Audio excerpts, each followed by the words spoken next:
In 10 minutes, The Wind in the Willows continues here on BBB1.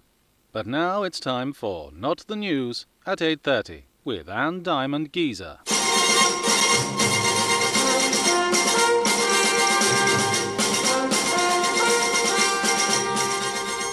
Hello, good morning and welcome to the beautiful South Shropshire countryside where, in the week that we learn the former Prime Minister Boris Etch-a-Sketch Johnson likes to while away his spare time sketching cows, Not the 8:30 News reports on the dairy farmer who has a Charolais bull with a similar artistic bent and who sired a similarly indeterminate number of offspring. But we start with news that Grant Shapps, there he is, has been made a Minister for Energy Security in Rishi Sunak's latest rearrangement of the deck chairs on the Titanic, also known as HMS Great Britain. Critics say the appointment is a bit like putting Harry Houdini in charge of the prison service or Nadim Zahawi in charge of HM Revenue and Customs. But who would be that stupid? But back now to Boris the Charolais bull, who uses cow pats to draw pictures of his namesake, the former...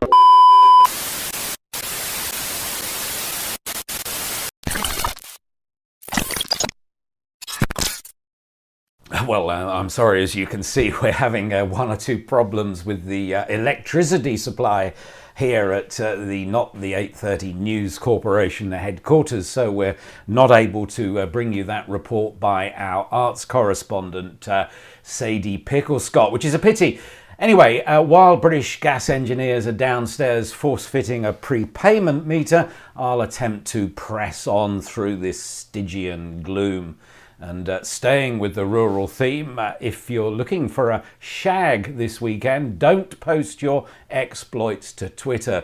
That seems to be the only possible conclusion after the British Trust for Ornithology was locked out of its social media account after daring to mention the word cock, or woodcock to be precise. And if you're watching Mr. Musk, a shag is a type of seabird, and while we're at it, boobies are birds too, and so are great tits, you satanic goat sucker, which, unlikely as it may sound, is also a bird name along with the tiny sky tyrant, apposite that, you little bastard. A new feature now, which we're calling the greatest comeback since Lazarus, and I'm not sure which is the most depressing. The British television sitcom Fawlty Towers, which is making a return to our screens after 40 years, or Liz Truss making a return to frontline politics after serving just 44 days as Prime Minister of the United Kingdom. One's about a once great place brought to its knees by a dysfunctional team led by an idiot, surrounded by half-wits, constantly harking back to being at war with the Germans. And the others about a guest house in Torquay.